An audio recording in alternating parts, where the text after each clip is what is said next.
وسلم تسلیما اللهم صل علی سیدنا و مولانا محمد بارک سلم صلو علیہ صلاۃ و سلام علیک یا رسول اللہ صلی اللہ تعالی علیہ وسلم۔ عزیزان گرامی، آج ہم لوگ سورہ توبہ کی چند آیتیں پڑھیں گے، اس کا ترجمہ اور اس کی تفسیر۔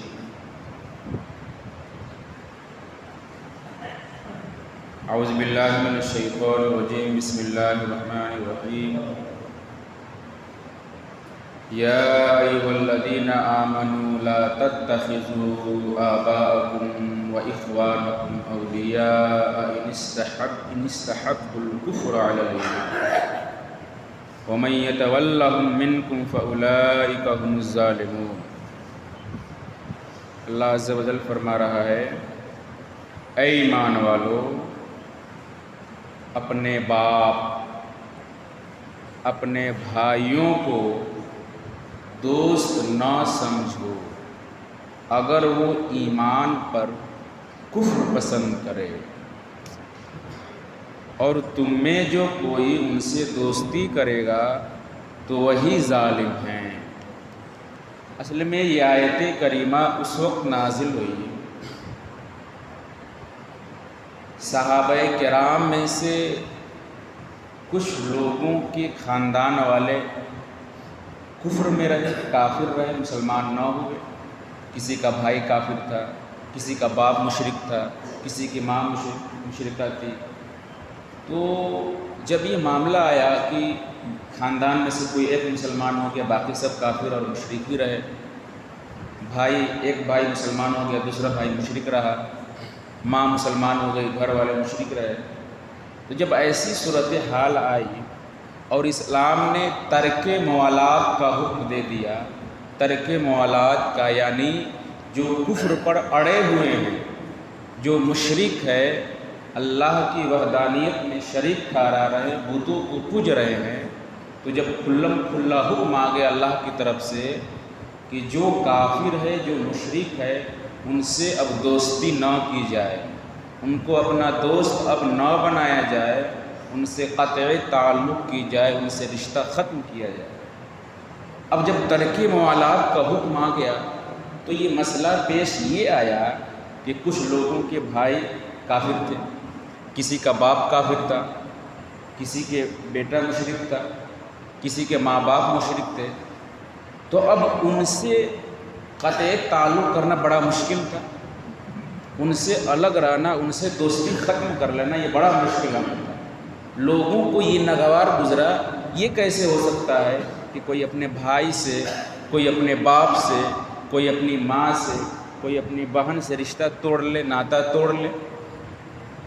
تو اس کے جواب میں یہ آیت کریمہ نازل ہوئی کہ اگر وہ لوگ کفر پر اڑے ہوئے ہیں، مشرک ہی ہیں، ایمان نہ لا رہے ہیں، تو اگرچہ وہ بھائی ہی کیوں نہ ہو، اگرچہ وہ باپ ہی کیوں نہ ہو، اگرچہ وہ آپ کے کوئی قریب ہی کیوں نہ ہو، اگر وہ ایمان نہ لایا، کفر پر اڑا ہوا ہے، تو اب دوستی ان سے نہیں کرنی ہے، ان سے قطعی تعلق کر لینا ہے، ان سے الگ ہو جانا ہے۔ اسی کا حکم نازل ہوا۔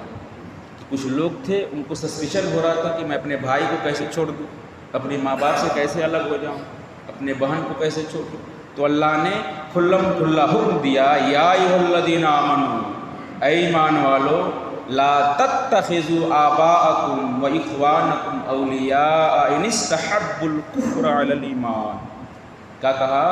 اے ایمان والو، اپنے باپ، اپنے بھائیوں کو دوست نہ سمجھو اگر وہ ایمان پر کفر پسند کرے، ایمان پر کفر پسند کرے، یعنی ایمان لاتے ہوئے، مسلمان ہوتے ہوئے بھی کافر کو اچھا جاننے، ان کو پسند کرنے، تو ایسا نہیں۔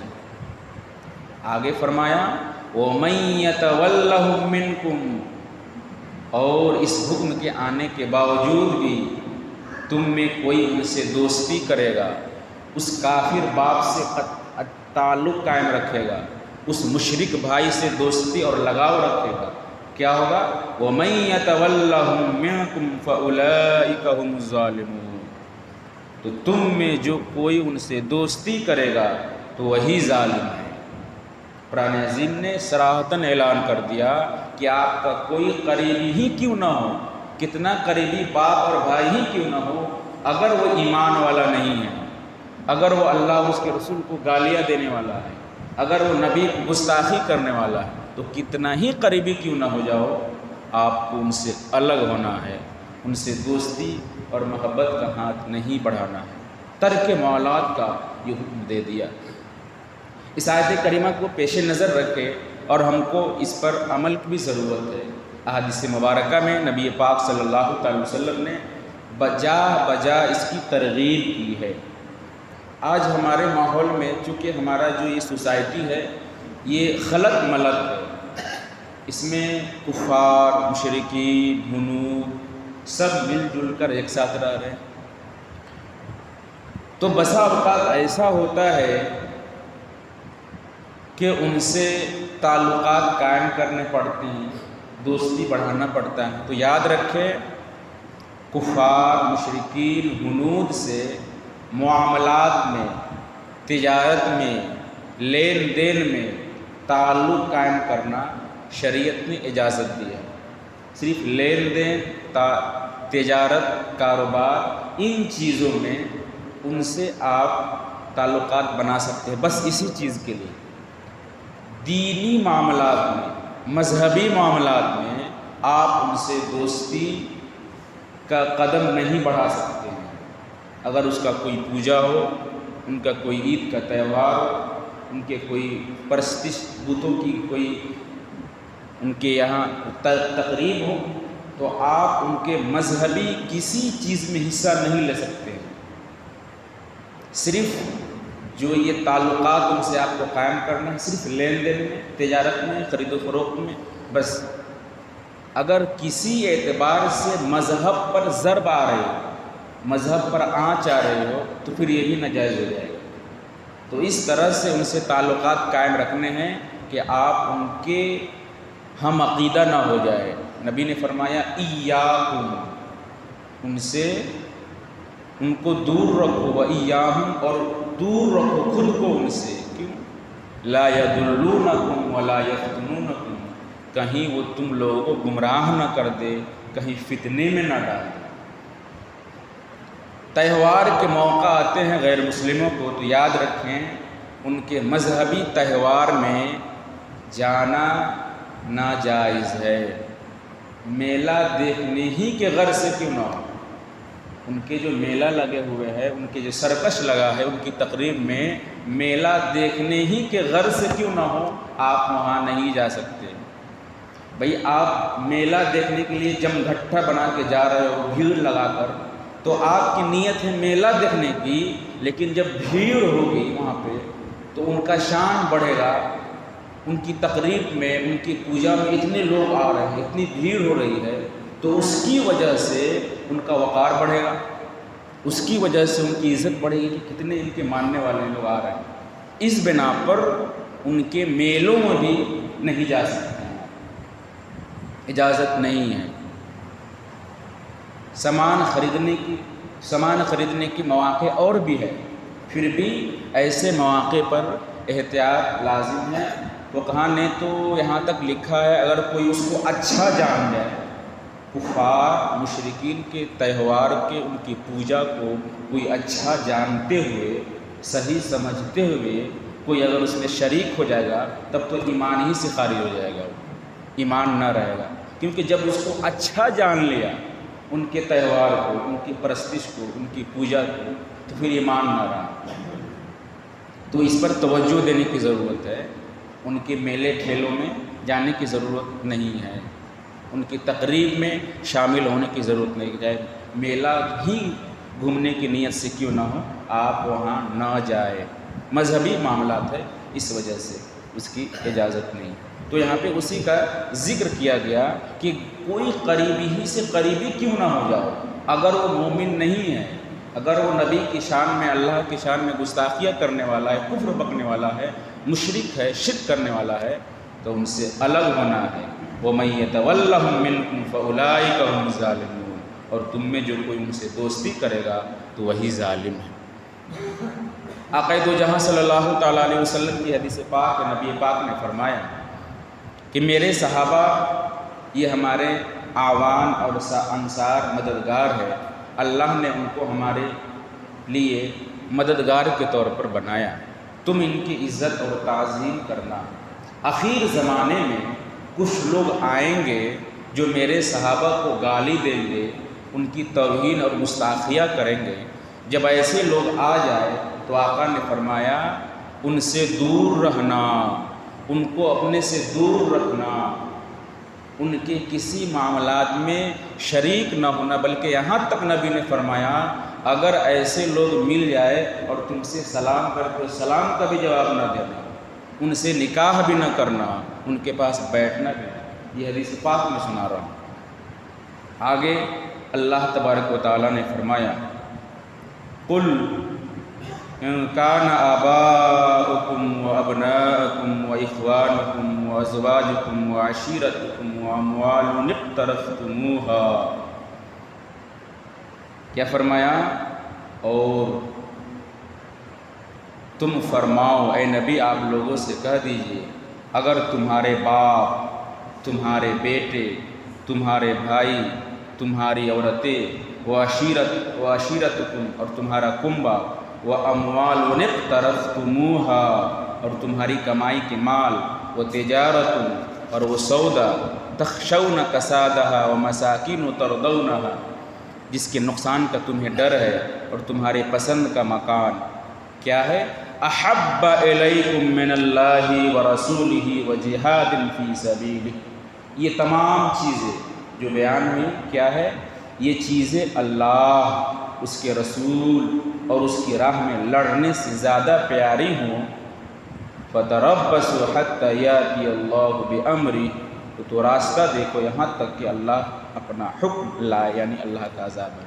یہاں سے بیان یہ کر رہے ہیں، اللہ فرما رہا ہے کہ اگر تمہارے نزدیک تمہارے باپ، تمہارے بھائی، تمہارے گھر والے، تمہارے خاندان، تمہارے مال، یہ سب تمہارے نزدیک اللہ اور اس کے رسول سے زیادہ پسندیدہ ہے، اللہ اور اس کے رسول سے زیادہ محبوب ہے یہ تمام چیزیں تمہارے نزدیک، تب تم اللہ کے عذاب کا آنے کا انتظار کرو، اللہ کے عذاب کا آنے کا انتظار کرو۔ اس آیت کریمہ میں کیا بتایا جا رہا ہے کہ کوئی کتنا ہو عزیز، بلکہ آپ کی جان ہی کیوں نہ ہو، اللہ اور اس کے رسول سے زیادہ پیارا نہیں ہو سکتا۔ ایمان مسلمانوں کے نزدیک تمام چیزوں سے بڑھ کر، بلکہ اپنی جان سے بھی بڑھ کر جو چیز پیاری ہے وہ اللہ اور اس کے رسول ہے۔ نبی نے خود فرمایا لا یؤمن احدکم، تم میں سے ہرگز بخدا مومن ہو ہی نہیں سکتا ہے، حتی اکون احب الیہ من والدہ وولدہ والناس اجمعین، یہاں تک کہ میں اس کے نزدیک محبوب نہ ہو جاؤں، پیارا نہ ہو جاؤں اس کی جان سے، اس کے مال سے، اس کی اولاد سے، اس کے ماں باپ سے۔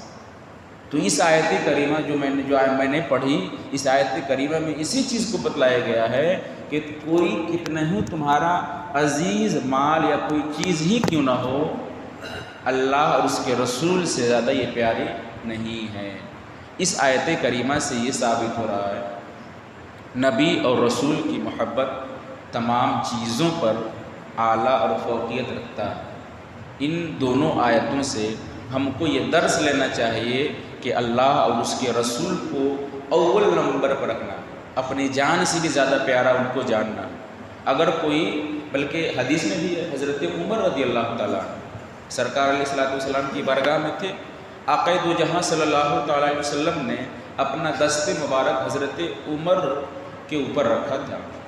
حضرت عمر نے کہا یا رسول اللہ، دنیا میں میں اپنی جان کے علاوہ میں آپ کو سب سے زیادہ پسند کرتا ہوں، آپ اس کو محبوب رکھتا ہوں۔ نبی پاک نے کہا اے عمر، تمہارا ایمان مکمل نہیں، تم میں سے کوئی اس وقت تک مومن ہو ہی نہیں سکتا ہے جب تک کہ اپنی جان سے بھی زیادہ مجھ کو پیار نہ کرنے لگے، محبوب نہ رکھنے لگے۔ تب حضرت عمر نے کہا یا رسول اللہ، آج سے میں اپنی جان سے بھی زیادہ آپ کو محبوب رکھتا ہوں۔ تب آقا نے فرمایا اب تیرا ایمان مکمل ہو۔ ان تمام احادیث سے اور ان روایتوں سے ہم کو سبق لینا ہے، نبی پاک صلی اللہ علیہ وسلم کی محبت اپنے دینوں میں جاگوزی کرنی ہے۔ فرمایا آگے اللہ رب العزت نے اللہ لا یہدی القوم الفاسقین، اللہ فاسقوں کو راہ نہیں دیتا۔ لقد نصرکم اللہ فی مواطن کثیرۃ ویوم حنین اذ اعجبتکم کثرتکم فلم تغن عنکم شیئا، بے شک اللہ نے بہت جگہ تمہاری مدد کی، حنین کے دن جب تم اپنی کثرت پر اترا گئے تھے تو تمہارے کچھ کام نہ آئے۔ اب یہ آیت کریمہ پر غور سے سننے کی ضرورت ہے کہ کبھی کبھی انسان کو اپنی تعداد پر اترانے اور گھمنڈ کرنے کی ضرورت نہیں ہے۔ اب آپ یہ سوچنے پڑتے ہو کہ ہماری تعداد تو بہت ہے، مرغا ٹولہ میں تو بہت سارے مسلمان ہیں، کوئی ہمارا مقابلہ نہیں کر سکتا ہے۔ اگر کہیں سے بھی آپ کے دل میں یہ خیال آ گیا کہ میری تعداد تو بہت زیادہ ہے، میں کسی سے لڑوں گا، کسی سے جیت جاؤں گا، تو یہ غلط ہے۔ یہ آیت کریمہ شہادت دے رہی ہے۔ غزوہ حنین میں اللہ کے نبی صلی اللہ علیہ وسلم شریک ہوئے، کفار سے جنگ غزوہ حنین، یہی وہ جنگ ہے جس میں مسلمانوں کی تعداد زیادہ تھی، مسلمان تقریباً 12,000 تھے۔ مسلمان، یہی جنگ ہے جس میں مسلمانوں کی تعداد زیادہ، تقریباً 12,000 مسلمان تھے اور کفار کی تعداد صرف 4,000 تھی۔ ورنہ اس سے پہلے جتنے جنگیں ہو رہے تھے اس میں مسلمان کم تھے اور کافر زیادہ تھے۔ یہی وہ جنگ ہے، جنگ ایک آیا ہے غزوہ حنین، جس میں مسلمان 12,000 تھے اور کفار صرف 4,000 تھے۔ اب جب آمنا سامنا ہوا، مقابلہ ہوا مسلمانوں کا ان مشرکین اور ان کفار سے، تو صحابہ میں سے، مسلمانوں میں سے کچھ لوگوں نے یہ آواز لگا دی کہ آج ہم لوگ تو اتنے ہیں کہ مجھ سے کوئی نہیں جیت سکتا ہے۔ اترانے لگے اپنی تعداد میں کہ آج تو ہم 12,000 ہیں، دنیا کی کوئی طاقت ہم کو ہرا نہیں سکتی ہے، آج تو ہم جیت ہی جائیں۔ کچھ لوگ یہ بول رہے تھے، نعرہ لگا رہے تھے۔ اب یہ چیز، یہ سوچ جب صحابہ میں آ گئی، مسلمانوں کے اندر آ گئی، تو اللہ نے جنگ کا نقشہ ہی پلٹ دیا۔ یہ جو سوچے ہوئے تھے کہ آج کوئی طاقت ہم کو ہرا نہیں سکتی ہے، کوئی طاقت ہم کو شکست نہیں دے سکتی، یہ سوچ جو ہی مسلمانوں میں آئے، اللہ نے جنگ کا نقشہ پلٹ دیا۔ یہ تھے 12,000 مسلمان، لیکن جب جنگ شروع ہوئی تو ہوا یہ کہ مسلمان بڑے بہادر تھے، جلدی جلدی ان لوگوں نے ان کے اوپر حملہ کیا، اٹیک کیا۔ اب کفار مشرکین جو تھے وہ مات کھا گئے، وہ ہارنے لگے، تو وہ بھاگنے لگے، ان کی فوج بھاگنے لگی۔ وہ کچھ مارے گئے اور کچھ جو بچے ہوئے تھے وہ بھاگ نکلے۔ اب مسلمانوں میں لگا کہ ہم لوگ جیت گئے ہیں، خوشی منانے لگے۔ اب خوشی منانے لگے کچھ لوگ، بلکہ اکثر لوگ ان کے چھوڑے ہوئے مالوں میں لگ گئے۔ کفار مشرکین کے جو مال چھوڑے ہوئے تھے ان کو لینے میں، مال غنیمت کو لوٹنے میں لگ گئے کہ ہم یہ لیں گے، ہم اتنا لیں گے، ہم اتنا پیسہ لیں گے، ہم اتنے سونے لیں گے، ہم اتنے تلوار لیں گے، سب مال بانٹنے میں لگ گئے۔ ان کو یقین ہو گیا کہ ہم لوگ جیت گئے۔ اب جب وہ مشرکین جو بھاگ رہے تھے انہوں نے دیکھا کہ یہ سب مال بانٹنے میں لگ گئے ہیں، مال تقسیم کرنے میں، مال لوٹنے میں لگے ہوئے، غنیمت لینے میں لگے ہوئے ہیں۔ ان لوگوں نے موقع پا لیا اور وہ پلٹ گئے، جو بھاگ رہے تھے پلٹ گئے اور چاروں طرف سے زبردست ان لوگوں نے نیزہ بازی شروع کر دی، تلوار اور تیر پھینکنے لگے۔ اب جب ان لوگوں نے اچانک ایسا وار کیا تو ادھر مسلمانوں کی ہمت پست ہو گئی، اب الٹے مسلمان بھاگنے لگے۔ نوبت یہ ہو گئی کہ اللہ کے نبی صلی اللہ علیہ وسلم کے ساتھ چند صحابہ کرام رک گئے تھے، وہ سب بھاگ نکلے۔ جنگ بالکل پلٹ گیا، نقشہ ہی بدل گیا اور مسلمان ہارنے کے قریب ہو گئے۔ قریب تھا کہ مسلمان ہار جاتے، بلکہ ہارنے اور شکست کے دہانے پر پہنچ گئے تھے۔ آقا دو جہان نے اس آخری لمحے میں اپنے گھوڑے پر سوار ہوئے اور مشرکین کے مقابلے کے لیے کھڑے ہوئے، اور نبی نے ارشاد فرمایا عباس آپ لوگوں میں اعلان کرو، پھر سے بلاؤ۔ پھر کھڑے ہوئے، حضرت عباس رضی اللہ تعالیٰ عنہ اعلان کیا، تو جو لوگ بھاگ رہے تھے انہوں نے لبیک کہتے کہتے پھر میدان جنگ میں آئے اور پھر دوبارہ مقابلہ شروع ہوا۔ تب جا کے اللہ کے نبی صلی اللہ علیہ وسلم کی دعا اور برکت سے پھر مسلمان غالب آئے اور پھر اس جنگ میں ان کو فتح نصیب ہوئی۔ تو یہ دکھانا مقصود یہ ہے کہ دیکھیں جب جنگ شروع ہو رہی تھی، لڑائی شروع ہونے والی تھی، تو مسلمانوں کے دل میں یہ بات آ گئی کہ آج تو ہم بہت ہیں، 12,000 کی تعداد ہے، کوئی نہیں ہرا سکتی ہے، لیکن اللہ نے جنگ کا نقشہ ہی پلٹ دیا۔ اسی کا ذکر یہاں پہ ہے۔ فرمایا اللہ رب العزت نے لقد نصرکم اللہ فی مواطن کثیرہ، بے شک اللہ نے بہت جگہ تمہاری مدد کی۔ ویوم حنین، اور حنین کے دن، اذ اعجبتکم کثرتکم، جب تم اپنی کثرت پر اترا گئے تھے، گھمنڈ کرنے لگے تھے اپنی تعداد پر، کیا ہوا؟ فلم تغن عنکم شیئا، تو تمہارا یہ گھمنڈ کرنا، اترانا تمہارے کچھ کام نہ آئی، تم بالکل ہارنے لگے تھے، شکست کھانے لگے تھے۔ وضاقت علیکم الارض بما رحبت، زمین تم پر تنگ ہو گئی کشادہ ہونے کے باوجود، زمین اتنی بڑی کشادہ ہونے کے باوجود تم پر تنگ ہو گئی۔ وضاقت علیکم الارض بما رحبت، اور زمین اتنی وسیع ہو کر بھی تم پر تنگ ہو گئی تھی۔ ثم ولیتم مدبرین، پھر تم پیٹھ پھیر کر پھر گئے، یعنی بھاگنے لگے تھے۔ پھر اللہ تبارک و تعالیٰ نے آخر میں ثم انزل اللہ سکینتہ علی رسولہ وعلی المؤمنین، پھر اللہ نے اپنی تسکین اتاری اپنے رسول پر اور مسلمانوں پر، اور مسلمانوں کی ہمت پست ہو گئی تو اللہ نے مدد کی۔ کیسے؟ وَأَنزَلَ جُنُودًا لَمْ تَرَوْهَا، پھر اللہ نے ایسے لشکر اتارے جو تم دیکھے نہ تھے۔ اللہ نے فرشتوں کی جماعت بھیجی ایسے موقع پر، مسلمان کم پڑ رہے تھے، کمزور پڑ رہے تھے، تو اللہ نے کیا کیا؟ انزل جنودا لم تروها، وہ لشکر اتارے جو تم نہ دیکھے۔ وعذب الذین کفروا، اور کافروں کو عذاب دیا۔ وذالک جزاء الکافرین، منکروں کی یہی سزا ہے۔ تو اس آیت کریمہ میں ہم کو درس لینے کی ضرورت ہے کہ کبھی بھی اس بات پر اترانے اور گھمنڈ کرنے کی ضرورت نہیں کہ ہم اتنی تعداد میں ہیں، ہم کسی سے لڑ سکتے ہیں، بلکہ جو بھی فتح ہوتی ہے، جو بھی کامیابی ہوتی ہے، وہ سب اللہ رب العزت کی طرف سے۔ اس لیے اپنے اوپر یہ اعتماد، اپنے اوپر گھمنڈ اور اتراؤ نہیں، بلکہ جو بھی آپ کام کریں اس میں اللہ پر توکل اور بھروسہ کی ضرورت ہے۔ اللہ عز و جل سے دعا ہے اللہ تبارک و تعالیٰ قرآن عظیم کی عنایتوں پر عمل